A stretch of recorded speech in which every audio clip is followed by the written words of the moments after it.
For all of you who listen to Mac East Second Floor Studios present Submersion and own an Android device, do me a favor. Go to the Google Play Store and download the Podcast Republic app. It's a fantastic app that allows you to get all of your favorite podcasts directly on your Android device. I personally use the app, and I love it.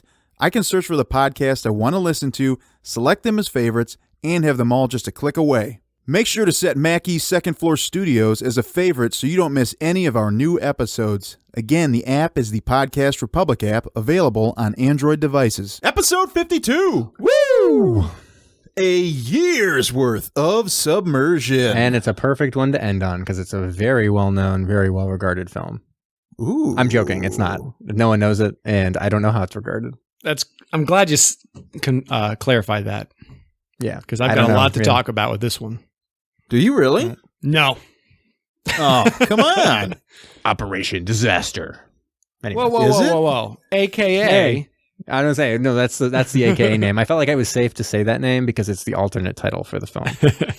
Yeah.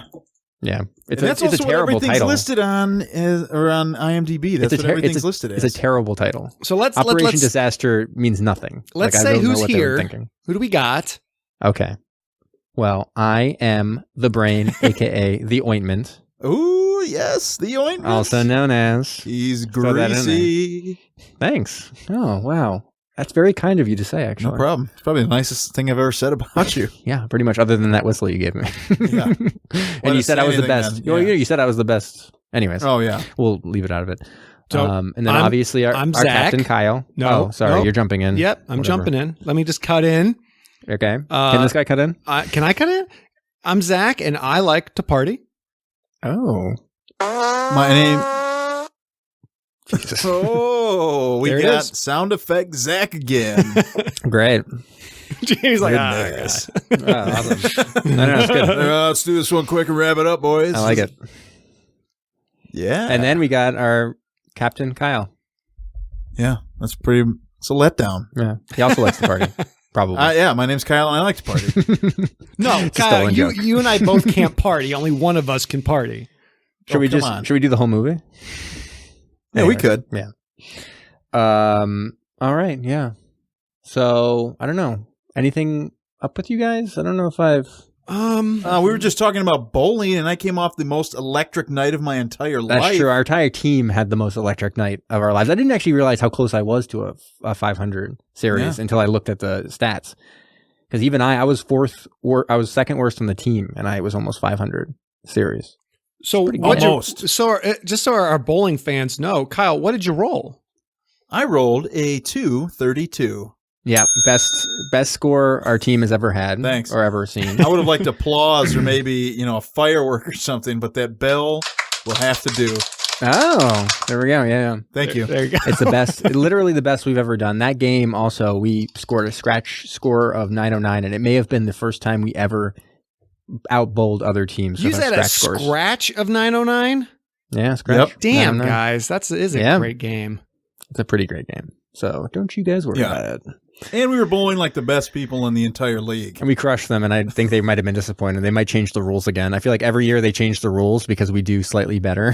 Yeah, we do some like with the handicap schoolyard bullshit and end up beating some of these really good teams. That's exactly what they end up 7th. Last week, that's what my team did. We're going again. Like we've been in first for like the last 6 weeks, but the most pins, like the highest averages and stuff, we went against. And that's when Kevin rolled a 232 and just, they got all pissed off. It's great. What's so great? Because no one can beat it. Right? Yeah. Because then he had a 304 with handicap. It's like he single-handedly won it. Bowling pod. Yeah, welcome to the bowling pod. What would that be called? Write down your alley. 2 balls and a pin. Thought it was right up your alley. Right up your alley. That's also the name of the bowling horror movie. Gutter Pals. Ooh. Oh. There we go. Dive. What began as an innocent conversation among friends would soon spiral out of control and later be referred to by future generations as the 8th wonder of the modern world. Mac East Second Floor Studios takes you on the journey of your lifetime as your captains, Alex the Mustard Man, the artist formerly known as Brom, Jamie the Brain, Kyle El Capitan, and Zach the Backbone present Submersion. I know we're not 12 minutes in, but you guys missed a whole bunch of stuff. We talked about bowling for a long time. Yes, a really long audience. time. Yeah. I'm sure you're disappointed it was all cut out, but maybe we'll see what we can do. yeah. All right, Zach. Yes. What movie did we watch this week? All right, this is no jokes. We watched Morning Departure, a.k.a. Operation Disaster. I don't even understand that. What does it mean, Operation Disaster? So, Is it supposed to be Operation Disaster? Like the operation is a disaster? so our listeners know it was released in the United States as Operation Disaster, right? Morning Departure Yeah. was the UK. Yeah. Yeah. 1951 in the United States, 1950 in the UK. Yeah. So, And pretty there's good. also Pretty old. there's something if you look online, there's another one from 46. And 48. What's going on with this? Well, it was a play, and then they made 2 TV movies where they like kind of acted out a play. Because back in the day, that's what they did, right? On radio and on TV, they like kind of put on plays, and so they kind of were just showing this over and over again. Apparently, the actors in this version of it were in a couple of the other ones too. Oh, were they? Yeah, they just kept on being in the same thing. This is also a good time for us to plug our upcoming audio drama we will be doing. Oh, for sure. This podcast. Yeah, I do have, I think 1 page written, Yeah. and it's probably not good. I have so. some pretty good lines written for it as well. Oh, good. Looking forward to that, listeners. Sure. Yeah. All right. Anyways, on to Morning Departure.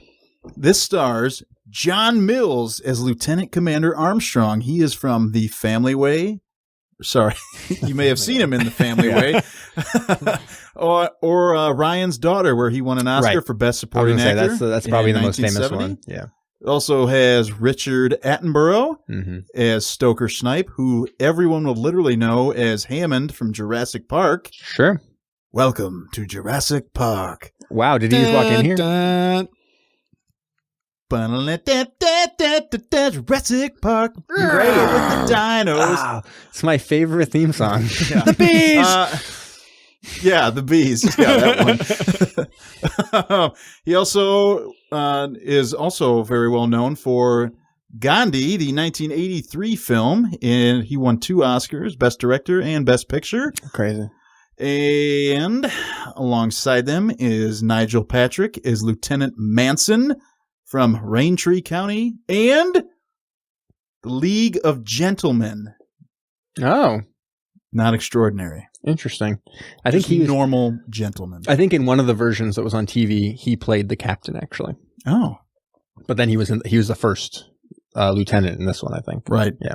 And finally, these are just the 4 guys who we kind of see all throughout the movie. James Hayter as Abel Seaman Higgins. Yeah. Also in like Oliver and the Story of Robin Hood. I thought he was hilarious.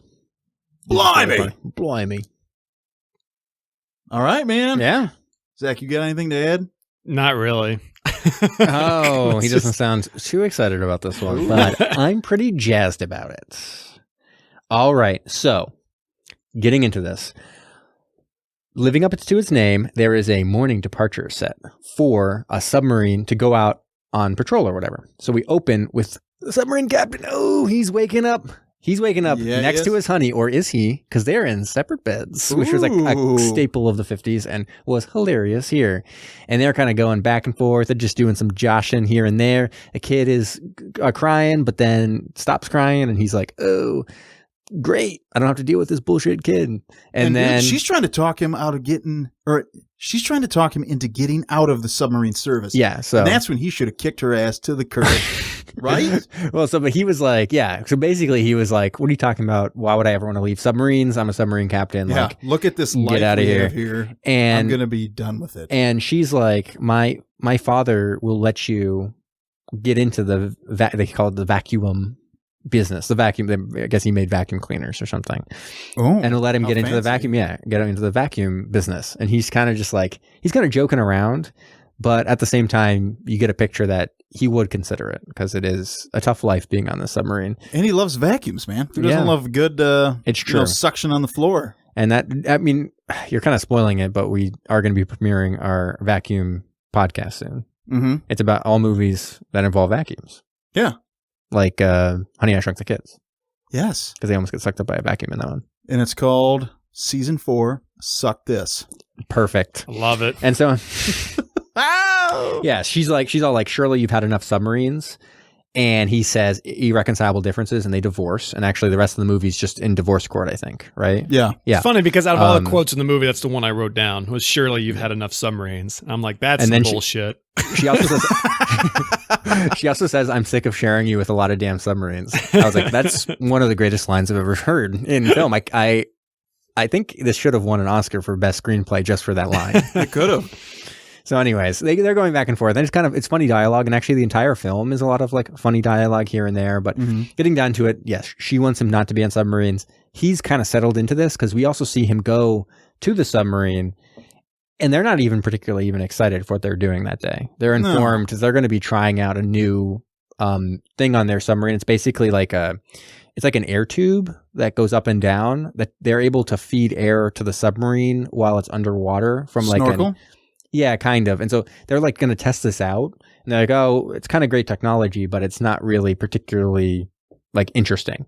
So you're not going out like blowing up targets or anything. You're just doing something that's more functional. So they're kind of bored, but like they're like, great. But even the people who aren't on the submarines are even more bored. They had a line at one point when they're heading off, and we still have to introduce a few things about the different characters. But they say like, oh, they're going off in the submarine. Why don't we go and just like fill out some forms? So basically, they're up to bullshit. So anyways, the other people we see Richard Attenborough's character Snipe. Is Snipe or Snipes? Snipe. Yeah, Snipe. Snipe, no sniping. His name was not Wesley Snipes, right?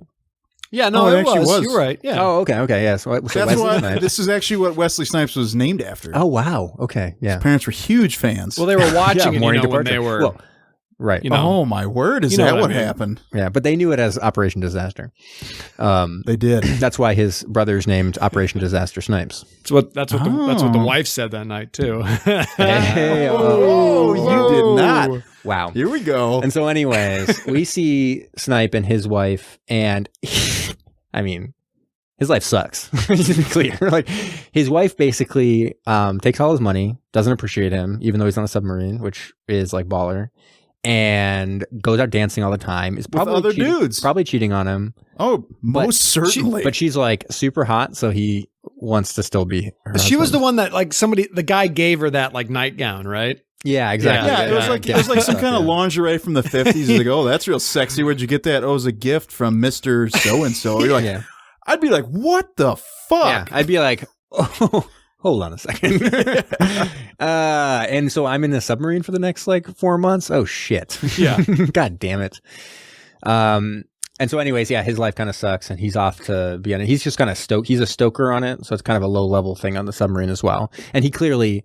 But part of it's also like the submariners get paid a little bit more, and he's a little hard up for cash. He wants to give his wife everything, and so they're poor because he keeps on giving all this money as allowance to his wife, and so he's clearly a submariner almost purely for that. It's for the money, and that's it. And then we see some of the other old boys. We see a group of four. Two of them you don't really worry about too much, but the main one is a guy named Higgins, and then his friend. What was the name's friend? Tiggins.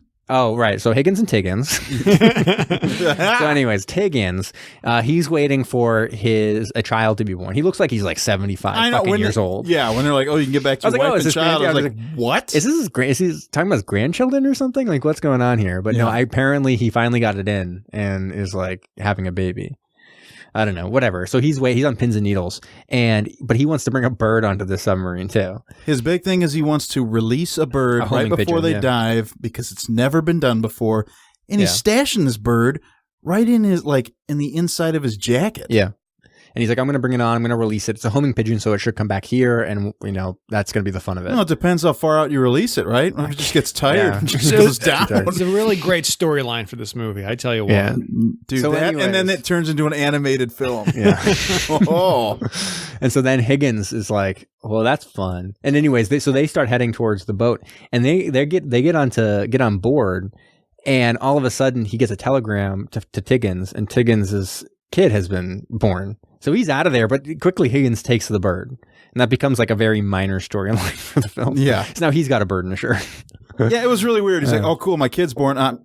Take this bird. Yeah. I'm like, Take this what? bird. What? Okay. Like, you just let it go. Sure. And then we see the first as well. This is where we're introduced to the first, where there's a lady, which they keep on calling the Wren, and she's coming up, and clearly they've been like fucking, but like the first isn't particularly interested in her. Like, I must have just glossed over this. Oh yeah, I don't know. yeah. So he's kind of a ladies' man. They kind of keep on hinting that there's like all kinds of ladies in his life. And the Wren is someone else, like a woman who's in the Navy that clearly he's been like going on dates with and stuff, but he's not interested in getting married. He's like, whatever. So anyways, that's what we get to know. That's what we get to know about him. That's pretty much it. What a dirty dog. So anyways, they head out on this thing. They're supposed to meet up with a ship, and the training exercise will be exactly what we said. They're going to go under. The ship's going to try to hook up to them, give them air while they're underwater, and that'll be like the test or whatever. Mm-hmm. Yeah. And so now it's time to set sail. Yeah. And Captain is the last guy on top of the deck, and he goes to climb down into the sub. And what happens? Big snafu here.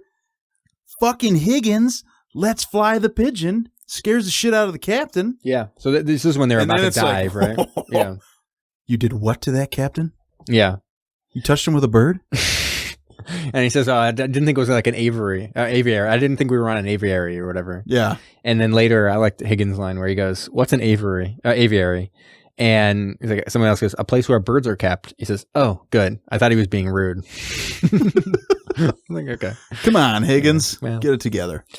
Yeah. And so anyways, they're sailing along. They're underwater and kind of going along. And they start to get like a very, very faint echo. There's nothing else there's nothing else that happened, right? I mean, there's just some good exterior shots. Yeah. Submarine diving. I was going to actually say this is a pretty good submarine film, almost like a training film. It's weird. Like a lot of technical details, a lot of like interesting technical stuff happening. You're seeing the submarines dive and kind of sail around and stuff like that, but not much happens until they get like a very faint echo on sonar, and they're like, oh, there's like an echo. We don't know what it is. Is there an echo? And they can't see anything, and like it's probably nothing.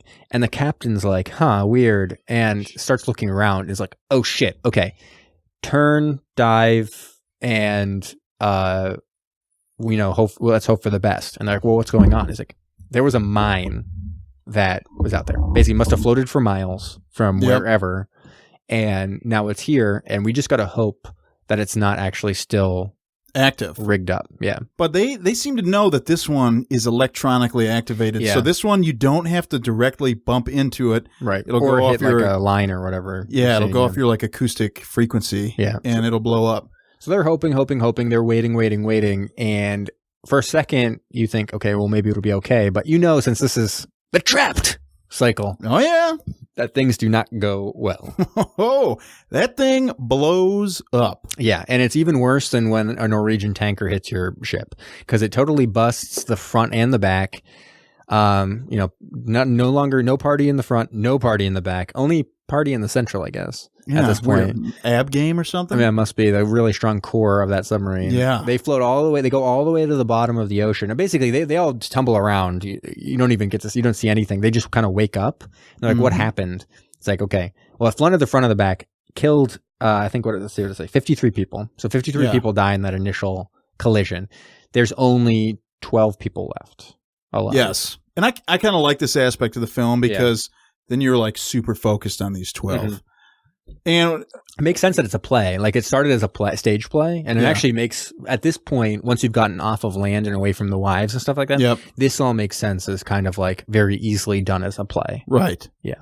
And there's also a news flash that the central base is getting that the Trojan has not surfaced at the time it's supposed to in its training area.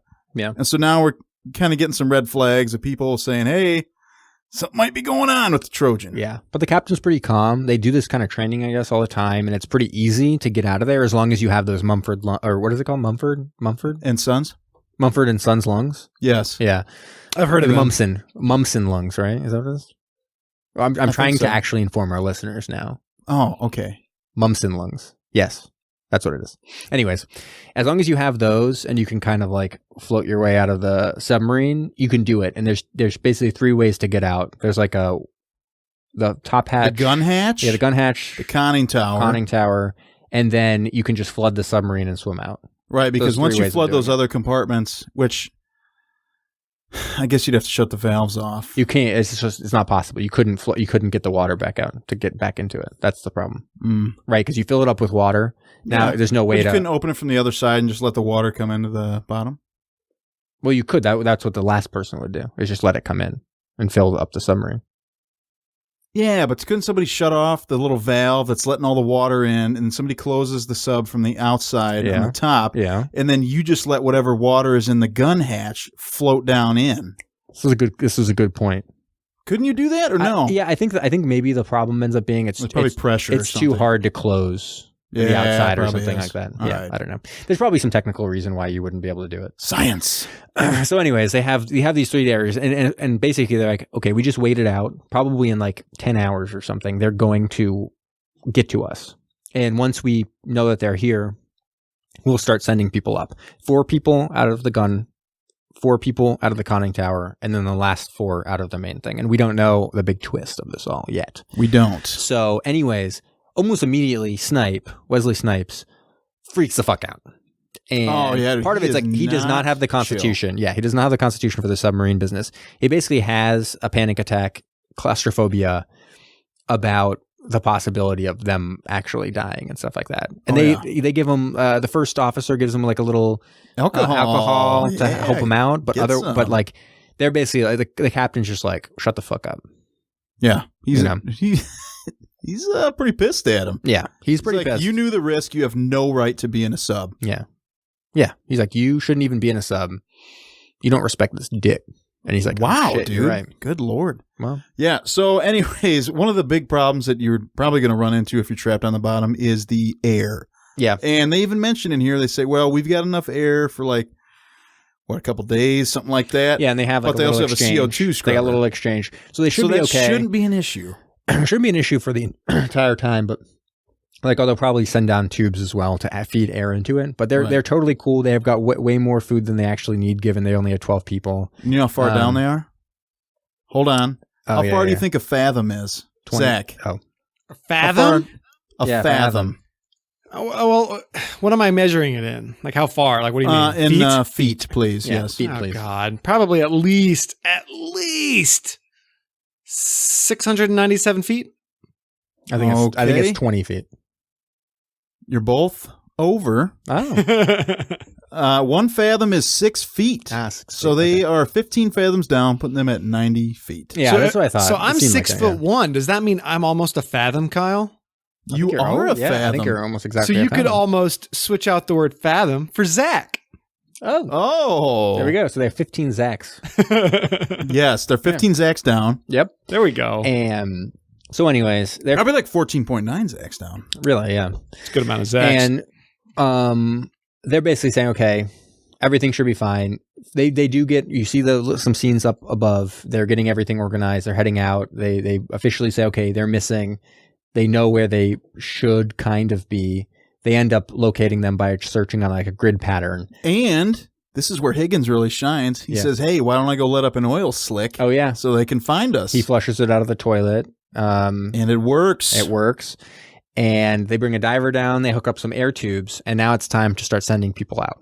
And the first group of people are strictly done by who they think could best convey information and who like kind of they need to send. And they're kind of like useless to them on the sub. It's like these 2 people are kind of useless. This person's the best person for conveying information. And this is the second best person in case that first person doesn't make it kind of stuff. And it's very, very strictly, just utility. Like, this is the best thing for us as a whole.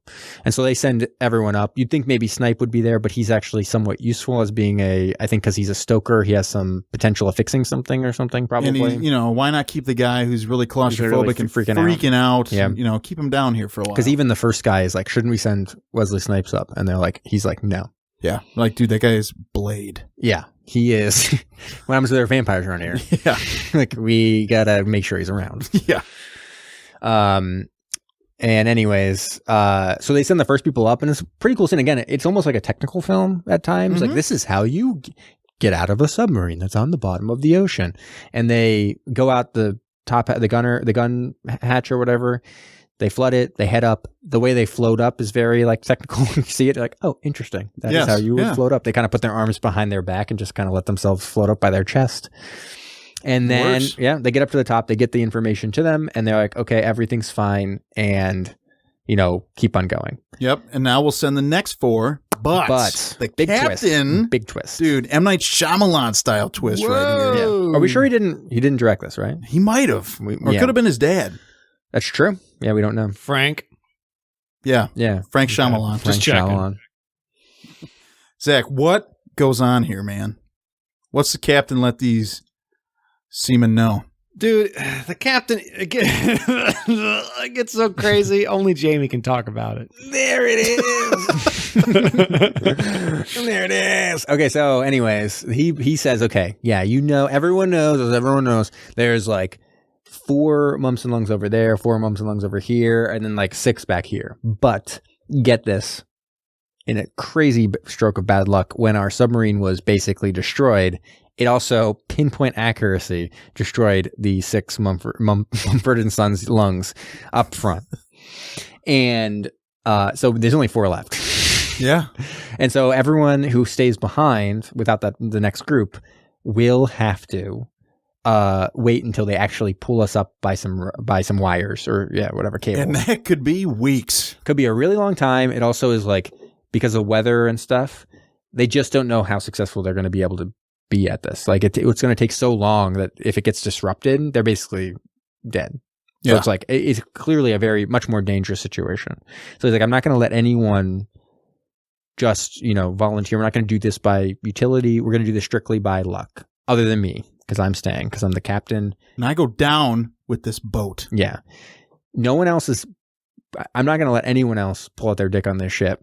Okay? This boat. Yeah.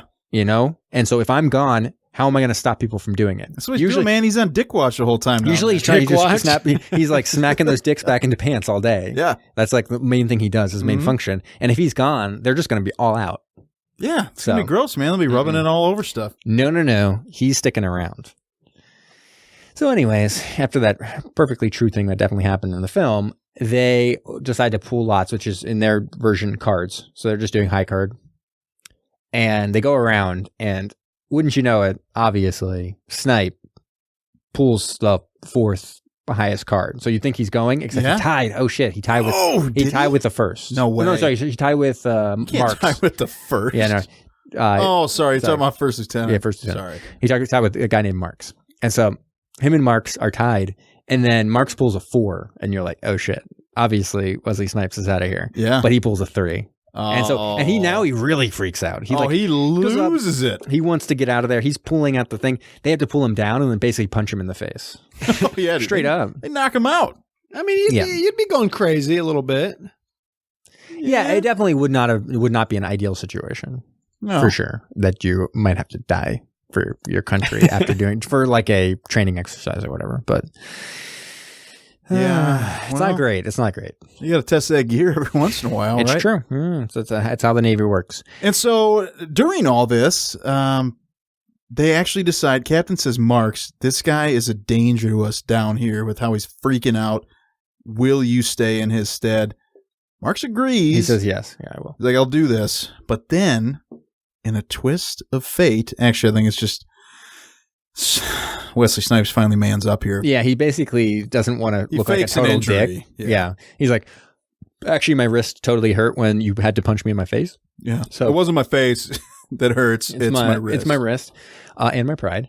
And so my wrist is broken, more or less, and I can't even climb up that fucking ladder. And you see, they all like go over and check it, and it's not. Yeah, not at all. No. And so, anyways, Mark's is like, "You serious, bro? Okay, fine." And so he gets into the stuff. They all head up. They let themselves go, and then we see the first lieutenant kind of get faint, and apparently he had malaria back in the day, and so he faints, and Snipe catches him in his arms, and even Higgins is like, "But his arm," and everyone else is just like, "Shut the fuck up! Everyone knew you're just like a dumb bum. Like, get out of here." Yeah. And how do they rehabilitate this man?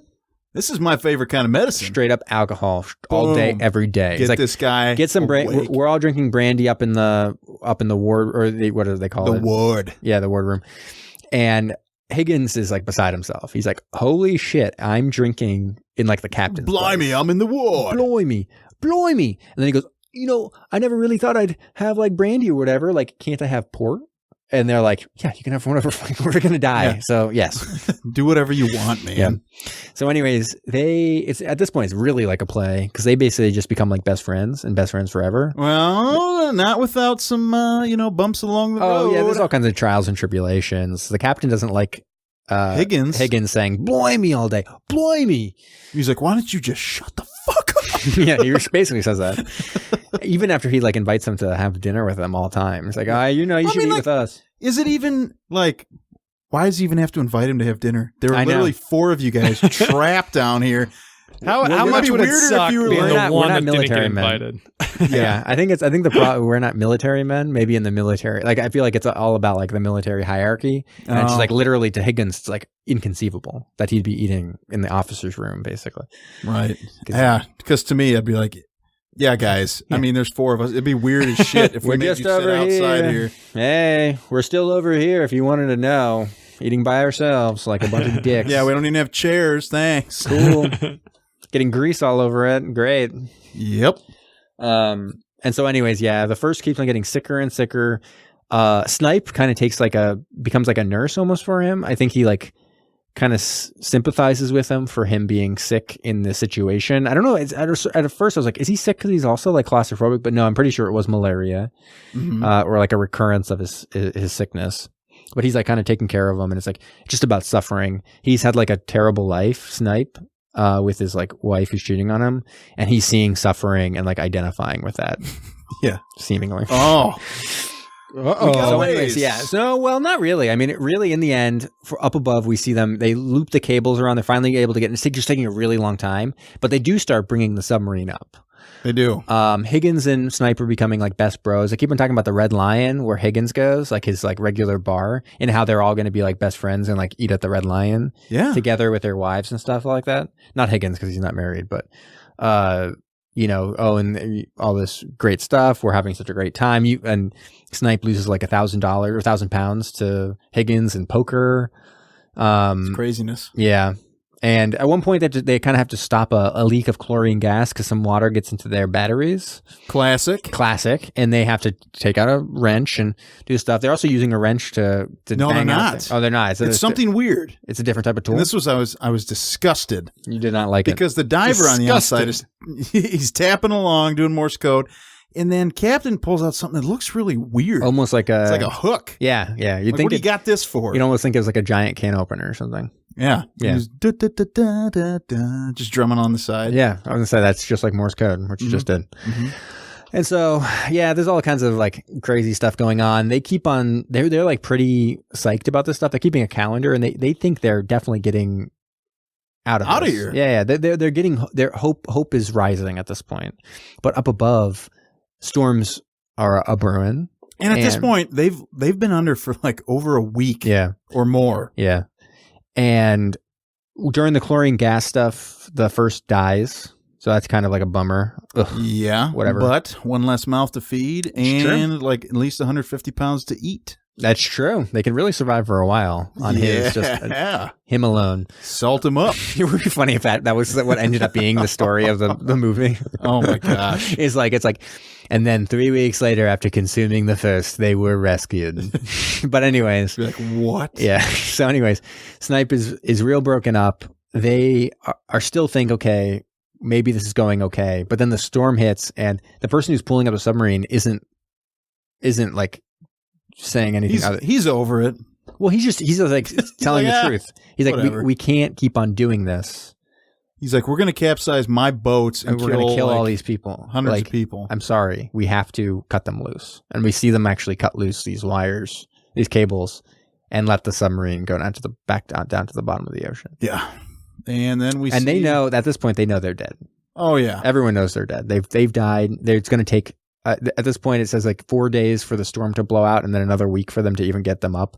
And they had to disconnect the air tubes, so like they're not even getting air anymore, and they're running out of air. So, yeah. Well, and they drilled holes right in the side of the sub. Well, it's going to fill up. Yeah, that's not great. Yeah, and then we see our 3 remaining survivors write their final letters to their loved ones. Yeah, and then they cut, and I mean, I guess they prepare for a sequel at that point, where we find that they did salt up the first, and they survived, and now, but now they've got the taste for flesh. Oh shit! And then except Wesley Snipes is able to stave off the taste for flesh. That's true. And he must combat Higgins and the captain. That's true, as they become like super, well, I guess you call them vampires because they mostly consume blood. I remember all this. Yep. Yep. Mm-hmm. And then, they have trouble. They have to wear like super sweet sunglasses. That's the other thing. Yeah. For sure. And then that's how Ray-Bans were invented. Yep. Back in 1951 or 52. Yep. Whenever the sequel came out, I guess, would be 52. Yeah. Yeah. Operation Disaster 2, Blade. And it all starts with Higgins getting that homing pigeon back home. And Higgins just wrote him a letter that just says, fuck you. Yeah. Fuck you, I'm now a vampire. Yeah. Whoa, what's going to happen? He's now a fucking vampire. Higgins planned it all. All right, that's it, man. That is Morning Departure, a.k.a. Operation Disaster. And I do want to, just so the listeners aren't like going to get super jazzed about this, we may have stretched the truth when we talked about some vampires. Don't expect, vampire love story under the water, if you know what I mean. Ooh. Oh, Twilight. Oh, no, this is morning. It's not Twilight. Get out of here. Yeah. Yeah. It would call it Twilight Departure if it was about vampires. Maybe that's the sequel. Twilight Departure. Twilight Departure. I like that.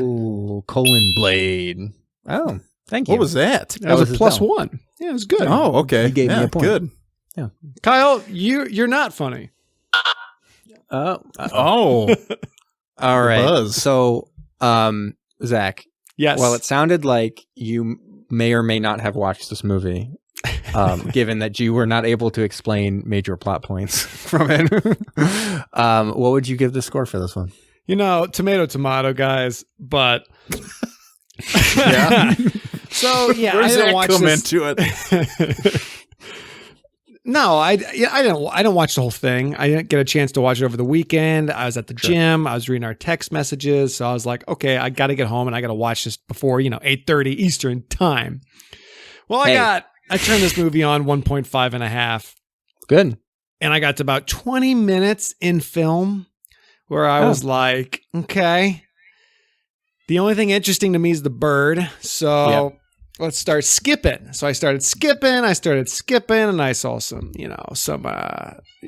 cat. Oh, hang on. Sorry. Cat, get out of here. Cat. I don't remember Cat at all. Right. Sorry. But no, I mean, I didn't get into this. It was 20 minutes of nothing to me. It was just building up, and then you get through it, and they're just on the sub. But I will give it a plus because there's a lot of sub. They're on the sub. It's good sub stuff. It's not like small sub. It's big sub. You know what I mean, Kyle? Yeah. Oh, dude, I'm all about big subs. Big subs. No more small subs. Get him out of here. Anyways, I did not finish the movie 100% through. I skipped through it to the end, and when it said the end, I was like, I made it. And I accomplished something today. So yeah, true. Forget the gym. This was a more important accomplishment. Yeah, dude. Put this in your journal. See, next week I won't even go to the gym. I'll skip it and make sure I watch the movie. Yeah, or you could set it up right on the elliptical. Ooh, I should just turn on every TV at the gym to this movie. Oh, dude. That way we all experience it. Start sweating the subs. There we go. Right. I think that's our new venture. Yes. Get the venture capitalists on the phone. It is called Sweating with Subs. It's a gym that we're launching. It will compete directly with Peloton, not a sponsor, where instead of classes that you do, it's all submarine media that you play on the screen and then you cycle to it. I'd be down. Perfect. Okay. So what was your score? Did you say a score? No, I didn't. Yeah, I mean, you guys, you know what's coming here. What do you guys? Here's a funny little segment. You know what's coming here. What do you think I'm going to rate it? That's what I want to know, because I already know what I'm going to rate it. You were bored by it. You were skipping around. I'm going to say you probably give this like a 2.5. I say a 2.69. You guys, I gave this a 10. No, I'm just kidding. No, I mean, I didn't like this movie. I didn't laugh. I didn't think it was great. It was just, I mean, the entire film was like, what'd you learn? Nothing. They all died, pretty much. So, you know, the bird was great, but there was no sharks, no Goldmember, no Sean Connery. I'm giving this a 1. Wow. Whoa. That's a bold statement. Well, I'm a bold guy. Wait. Let's do that again. Well, I'm a bold guy. Good. There we go. Perfect. I'm going to go the whole different way on this one. Oh. I actually... You got to try to like even out the averages here? I'm going to... Can I guess it before you say it, Jamie? When you're done? Okay. No, guess it. Guess it right now. I'm going to say an 8. That's what I told Ben. Wow. You thought I was going to give it an 8? Yeah. Okay. You're not that far off, but I'm not giving this an 8. So anyways, I really enjoyed the acting. I liked the writing. I thought it was actually like a surprisingly funny film, particularly Higgins. I just think he was funny. Higgins. I thought he was a funny. Blimey. Yeah, I thought he was a funny actor. I thought just the submarine, I mean, it did play a little bit in both good and bad ways. It played like a submarine instructional video where you were like learning about submarines. There's a lot of like learning stuff where it's like, this is how you salvage a submarine. This is how you do this thing on a submarine. Yeah. Here's what the toilets look like. There's this area where certain people wouldn't be able to normally drink and eat, but now they're drinking and eating there.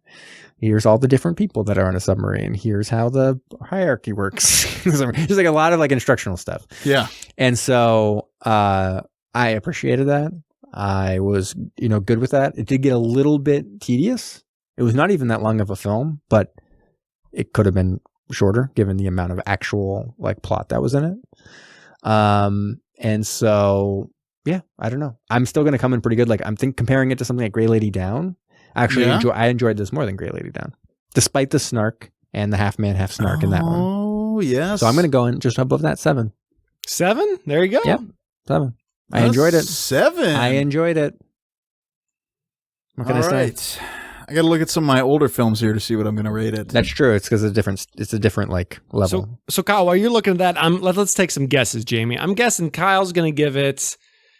See, based on Kyle's previous scores, he likes the action, he likes the jokes, he likes the crazy stuff. Yeah.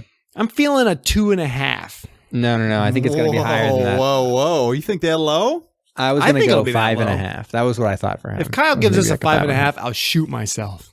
Whoa. Don't do that, Zach. Shoot myself with heroin, guys. Come on. Oh, okay. Still, don't do that. Oh, okay. Don't knock it till you tried it. All right. Listeners, don't do that at home. So I'm actually probably going to shock both of you guys, but God. I really enjoyed the acting in this movie, and I really liked the character development. And I thought it was kind of a fun scenario, the way it all played out. It was very much, it's probably the most will be in line with the theme, Trapped. Like, I don't think we can ever get anything more of just like the length of time and how much is spent with the idea of rescuing people who are trapped on the bottom. Because we've had other ones like Torpedo Run, but it's only been at the end where they've been trapped. Or like Phantom, where it's like at the end where they've gone to the bottom of the ocean. This is like the entire fucking whole thing. Yeah. And I also thought it was very interesting to see the scenes where they were running the air tubes in, because I thought, how are they going to do this? Oh, they're literally just going to punch holes right in the side of the sub and then raising it up. I also thought that was really interesting. Yeah. I thought it was crazy how slow they had to do it. Yeah. But I suppose when you're pulling that much weight up, it's got to be. And they should have just reeled it in like a shark on a rod. Yeah. A shark on a rod. Yeah. Classic. Just rod sharks. And our final 4 actors who were down there, I really liked all their characters. I thought they were really well portrayed. The visuals I thought were also really good for this time period. You know what was great? I'll give the movie that at the beginning when they showed the sub, like they kept switching perspectives from like on the sub and on the docks, and then whatever was ever like in the background, you could. I love that you could tell it was just a toy sub with like little Lego type people just standing on it. Cracked me up. Do you know what? I changed my score. I changed it on the fly, just like that. 2, ladies and gentlemen, a 2. Ooh, a 2. So can I revise my guess for you, Kyle? Yeah. 6.969. No. Oh, okay. I also will match you at a 7. Oh, wow. Wow. So it's close to it, I guess. Yeah, it's really Kyle, what's really something close. you gave under a 7? What's just one of the movies? Gray Lady Down. Yeah. Really? That was great. Okay. Let's see. I guess I also gave Inner Space a 7. I only gave Limpet a 6.25. Wow. Yeah, you And screwed up what on about Latitude Limpet. 0? Look at Latitude 0. 4.5. Oh, sorry, is that right? That's in enemy hands. You screwed up on Limpet, Give it an Kyle. 8. Give it an 8. Yeah, Limpet. I guess Limpet is a good example. Yeah, dude, I screwed up on Limpet. Limpet should be higher. I can't believe I only gave The Abyss a 7.25. Yeah, because you were all fucking wrong about that. I think I gave the highest one of that, didn't I? Yeah, you're sitting there on an 8. Exactly.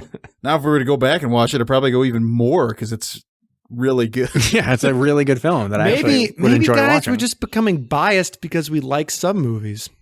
Maybe.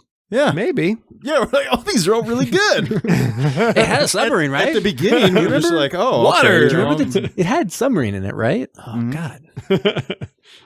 Yeah, so that's the ratings. Alrighty. Ready for some trivia? Do it. Tickle All right. me.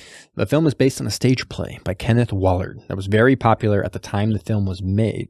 So besides being presented on stage in several theaters in Britain, it had already been made as a live TV play by the BBC, first in 1946 and with a rerun 2 days later, and then was shown twice again in 1948. Interestingly, if you think about that, that means when they said it was 1946 and 1948, it was the same thing, but with a different cast. It was the exact same. It was just like basically they were didn't doing record it. They did it live. I guess so, yeah. So anyways, Nigel Patrick, who played the first officer in the film, played the captain in the first TV version. Right. So it was also called Operation Disaster, which is a terrible name, and I'm not sure why they would call anything that, especially a film like this. Why would they call this Operation Disaster? Operation Awesome. Okay, well. The HMS Tiptoe was used for external submarine shots. The opening titles feature a statement about the decision to release the film in light of the loss of the HMS Truculent. More on that later. It sank in 1950 after an accidental collision with a loss of 64 lives. All right. So Armstrong's quote, he mentioned, do you remember this quote when you're talking about a poem? He said, all I ask is a tall ship and a star to steer her by. And they asked what a tall ship is. He says, ones with sails. That's from a book called Sea Fever by John Masefield. Weirdly, according to IMDb, someone adapted the poem into a short film in 2012. Yeah. But I'm not sure why. I'm not sure why they would do that. Like a poem to make it into a short film?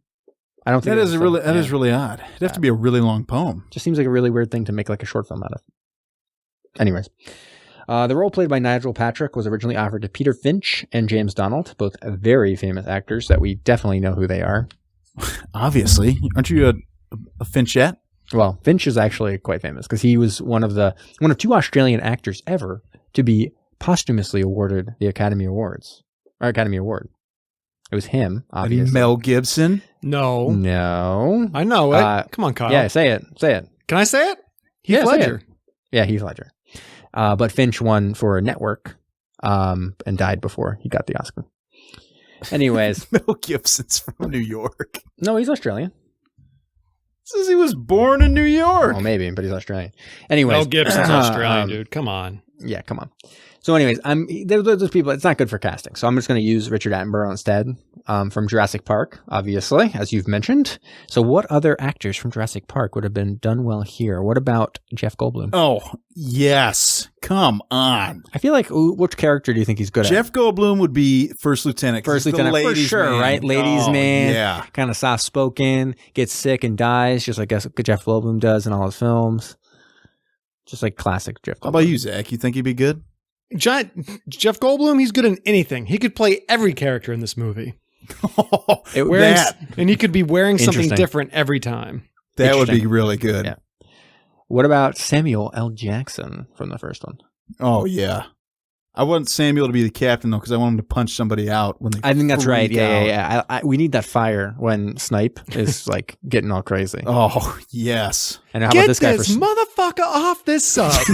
how about this one for Snipe? Or, I mean, I guess this would be a Higgins or Snipe, Wayne Knight. Yeah. I'd probably Higgins. It seems like Higgins, a right? comedic relief. Yeah, I feel like it's got to be that. I'd What love about to see Vince Wayne Knight. Vaughn? Vince Vaughn. He'd play the guy. He's always like a guy's guy in the movies. You know? Yeah. He would have been a good first lieutenant as well, or he could have been the guy up top trying to rescue them. Oh, yeah. He's like all sad. He's all somber. What about Chris Pratt? Ooh, Chris Pratt. He would be the voice of the bird in the animated remake. Oh, good one. That's Pretty true. good, That's Kyle. probably true. Yeah. And then what about Ed Harris? Now he played the T-Rex in the original. I don't know if you knew that. Oh, Mm-hmm. those vocalizations are unreal. Yeah, it's true. And you'd think, I'm confused. There wasn't motion capture back then. How does he play the T-Rex? You don't actually know. That's a little known fact, but it's actually not computer graphics at all in any way. The T-Rex is actually just Ed Harris in a T-Rex suit. Wow. Yeah, it's pretty crazy. It's all done with like, what's that, forced perspective? Oh. Yeah, it's pretty crazy. And then he was also in the newest Jurassic World. He played Chris Pratt. No way. Yep. That looked just like Chris Pratt. I know. That's what it's amazing. He's an amazing actor. That's incredible. Yep. I would want him to... Well, you know what? Like, Snipe kind of became a hero later. Yeah. But it would be weird... Well, I would like to see Ed Harris get punched by Samuel L. Jackson in a film, not in like real life, but you know. I'd like to see both. Oh, they fight each other?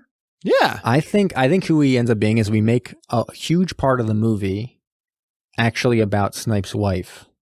And her lover. And it's Ed. Yeah. It's Ed Harris. He owns a multinational grease conglomerate, obviously. Yes. He's got the money to take this lady out dancing. Oh, yeah. And yeah, so half the movie is from her perspective, dancing the night away with greased up Ed Harris. Oh, man. I would love it. And there's just a scene later where like a newspaper comes across his desk and it's word about the sub going down and just like a smile creeps onto his face. Yeah, and he wants to read more of it, but all the grease on his hands, he can't actually like turn the pages. Mm-hmm. And then it smears the ink. Yeah. And he's like, damn it. I really wanted to read that about my like, lover's ex-husband right now. I'm in the clear. Yeah.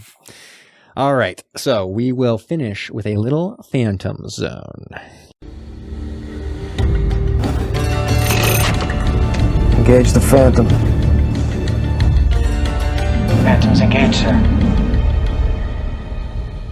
So this one turned out to be surprisingly easy since John Mills loves submarine films. All right. So he wasn't just in this. Do you know what else he was in? Is it Brahms' favorite film, Hellcats of the Navy? No, it's actually ones we don't really talk about much. Above Us the Waves, which is the same storyline as Submarine X1. Okay. About like a mini subs destroying a ship in a Norwegian fjord or whatever. We Dive at Dawn and The Valiant. The Valiant? So right away in Above Us the Waves, I saw Theodore Bickle's name and I was like, Bickle? Because he was in The Enemy, The Below, and The Russians Are Coming. The Russians Are Coming. So there's like a million routes to go from here because we could take Biff Elliott. We can go from Enemy Below to Torpedo Run. We could take John Philip Law, like our favorite actor. Yeah. From The Russians Are Coming. The Russians Are Coming to Attack Force Z, which is an Australian film with Sam Neill, star of Jurassic Park. It all ends up the same. It all ends up at Ed Harris. We just can't escape him.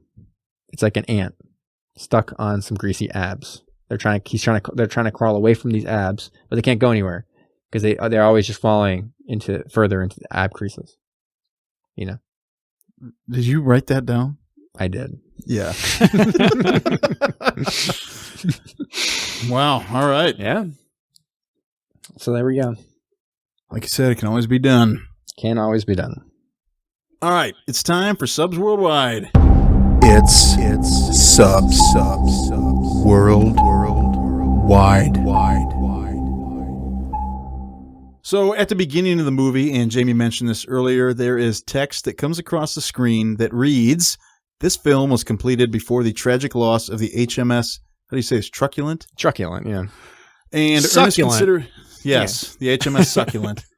And earnest considerations have been given as to the... Wait, Ernest? Like Ernest Goes to Jail? Yes. So they considered it for a movie, an Ernest film? Yes. Oh my God. Wow. Earnest considerations have been given as to the desirability of presenting it so soon after this grievous disaster. The producers have decided to offer the film in the spirit in which it was made, as a tribute to the officers and men of the HM submarines and the Royal Navy of which they form a part. So like that, they just like they're like, we recognize this happened. Yeah. We're still going to show this how we wanted to. Straight up. What? So you might be asking yourself, what does the Truculent have to do with any of this? Sure. It is a British T-class submarine. There's nothing, whatever. All right. T-class. Yes. Yay, T. I like it. Yeah, dude. So this is a development of the diesel-electric T-class began in 1934, and there were 53 of them built during World War II, and the UK kept using them after the war to help stave off the Soviet sub-threat. So the specs for these things, they are 276 feet 6 inches long. Wait, sorry, say it again? 276 feet and 6 inches long. Just a little longer than last week's smallest attack submarine. Just a hair. Yep. They have twin diesel engines that generate 2,500 horsepower each. Twin electric motors that generated 1,450 horsepower each. On the surface, it can travel along at 15.5 knots. Not bad. And while submerged, only 9. But, we're talking World War II era subs. Right. So this is, we don't get this with a lot of the nuclear submarines anymore, but what's the range on these things? 8,000 nautical miles at 10 knots while surface. That's not bad at all. No. And how many did you say were lost in the Truculent? 64. Because this showed the crew was holding 48. Uh-oh. What was going on there? Yeah. I don't know. Maybe they crammed a few more in there just for funsies. They may have. For weapons, they have 6 bow torpedo tubes with 4 external torpedo tubes. They hold 16 torpedoes, and they have a QF 4-inch deck gun. Sweet. So, miss those deck guns. Yeah, deck guns, man. That's where it's at. The Truculent, when it sunk, was actually a very similar situation to what we saw in our film last week, Grey Lady Down. 2 ships smacked into each other. It was a Swedish oil tanker that ran into our beloved sub. Tragic. And the last one of them that was in commission with the Royal Navy was scrapped in 1969, and you know what it was called? The Turbulent. No. The Translucent. The Terrific. The Tiptoe. Oh, that's the one that was in the movie. I know. Yeah, wow. And were there any? Are there any to your favorite film, Tiptoes? Were there any that ended up as museums or in museums? That's a good question. You didn't check. I looked, but I didn't see anything. I didn't. Yeah, usually they mention it if it's the case. Yeah, if you got a lot of these were scrapped. There was one that actually went to the Israeli Navy for a while, and that was, I think, the longest running. But that one that was decommissioned by the U.S., not the U.S., British Navy, was the Tiptoe. The Tiptoes. Great film. Yes. Not a great film. Did you recommend it? Depends on what you're going for. Yeah. If you're interested in watching something that is so horrifically weird and bad, then yeah. All right. It's good. Cool. All right. So I'm going to, before we get to some sweet succulent Zac Facts, I do want to quickly do just like a very cursory submarine news. Yeah. Okay. Because I saw this today. Netflix closing in on deal for French submarine thriller The Wolf's Call. What? No way. So it's closing their deal for Anton Baudry's The Wolf Call, Le Chant de Loup, an anticipated big-budget French submarine thriller for multiple territories. Are we talking a movie or a series? Yep. Netflix would get exclusive SVOD rights for 36 months after the local theatrical release. So we're talking a movie. Oh, dude. It's going to be released by independent distributors in most territories. And so, yeah, there will be, following a small theatrical release, presumably here in the United States, it would be all SVOD on Netflix. So something to look forward to. I'm not sure. It doesn't seem to suggest exactly when this is going to happen. It did seem to have quite a big budget, 20 million euro budget. So it is a pretty big one. Should be good. Yeah, but I don't see a release date. It seems like they're closing in on actually getting the rights for that. So that's one thing. I did have a second one, which is This Day in History in Wrestling. So February 19th, today's the 19th, right? Yep. Yes. In 1995 was Super Brawl 5, the 5th Super Brawl pay-per-view event for the WCW. It took place in Baltimore, Maryland at the Baltimore Arena. The main event was Hulk Hogan. He retained his title. I know everyone was worried about it. I know you were all wondering. You were like, wait, what? Did he retain his title in the Super Bowl 5? Yes, he did. He got against one of his rivals, Vader. And then there was a kind of a controversy in as well, which was his infamous match where Alex Wright defeated Paul Roma. And Roma was supposed to lose, but he actually kicked out of Wright's pin attempt after 2.5 seconds or whatever, because they get 3 taps or whatever. But the referee, not knowing that he was gonna like buck it, counted him out anyways. And so it kind of like it let in a little bit the fakeness of it or whatever. Yeah. And so Paul Roma was fired as a result. No kidding. Yep, he was fired. Good. Yeah, I agree. Get him out of there. He didn't like that Alex Wright was being like pegged as the next big thing, the next like Hulk Hogan for WCW. He thought he didn't deserve it, and so he didn't want to lose to him. So he like decided to be like, fuck it. Insubordinate, man. Yeah. So there you go. Yeah, there it is. News. Alrighty. I wonder what that's doing for our demographic. Probably that's why we're losing the listeners. Okay. Jesus. All right, that's it. Yeah, no, that one's I did like that one. That one made me like, it got me jazzed like a Transformers trailer. All right, are we good for some Zac Facts? I'm ready for them. We are good.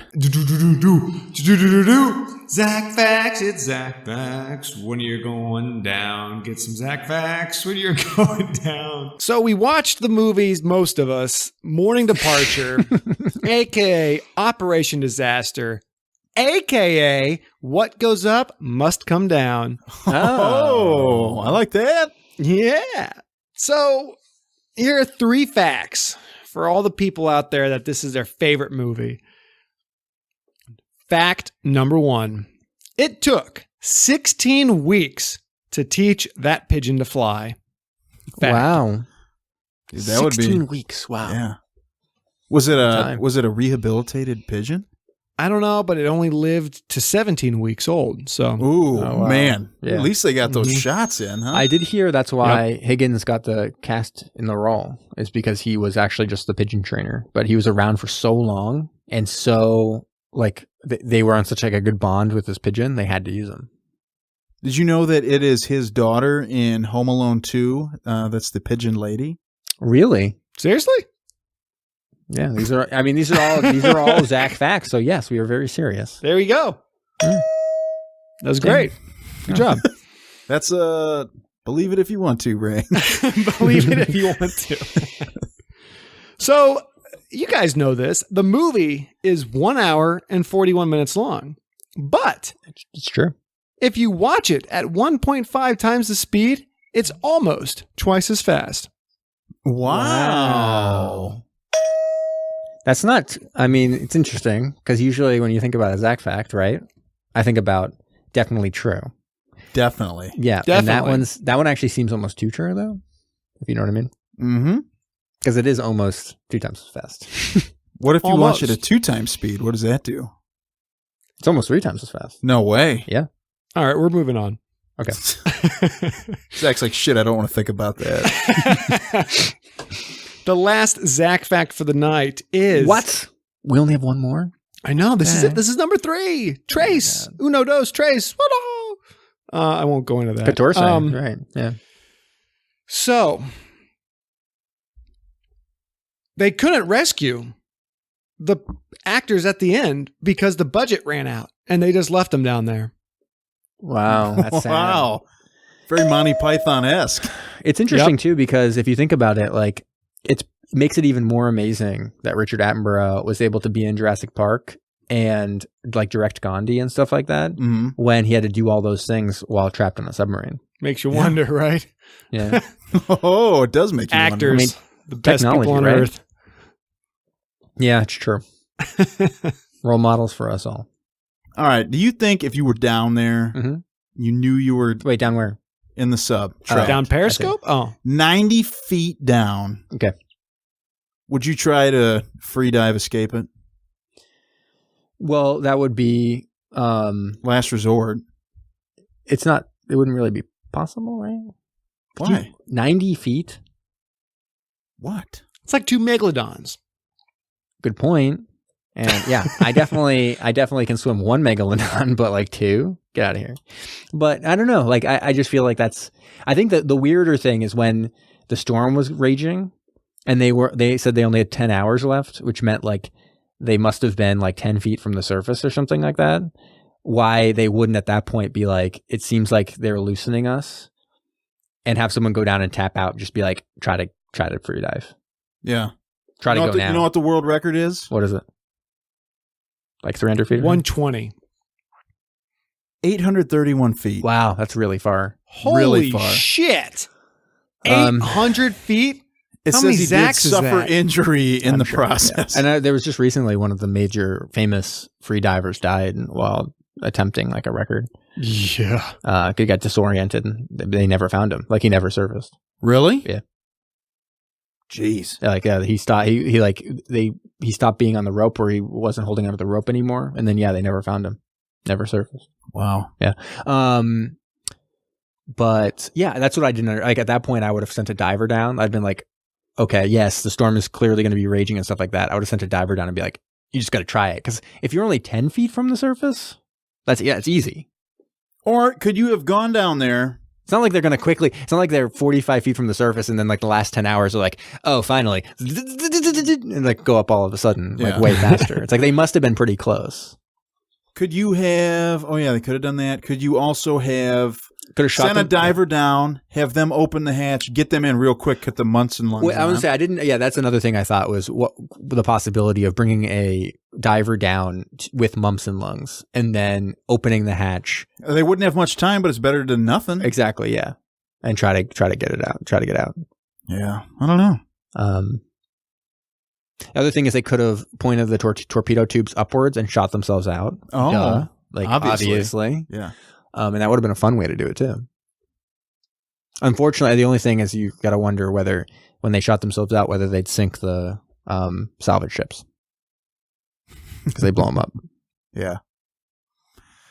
Yeah. It's a lot of stuff to think about. But yes, I think probably if you really boiled down into it, I think the Navy, the next scene would have been like the Navy figuring out what the next thing is. They probably would have been like, we're going to try something crazy. Yeah, we got to do something. We're going to do something. And we're going to talk to these people and we'll figure something out. So, Kyle, give our listeners a tease for next week.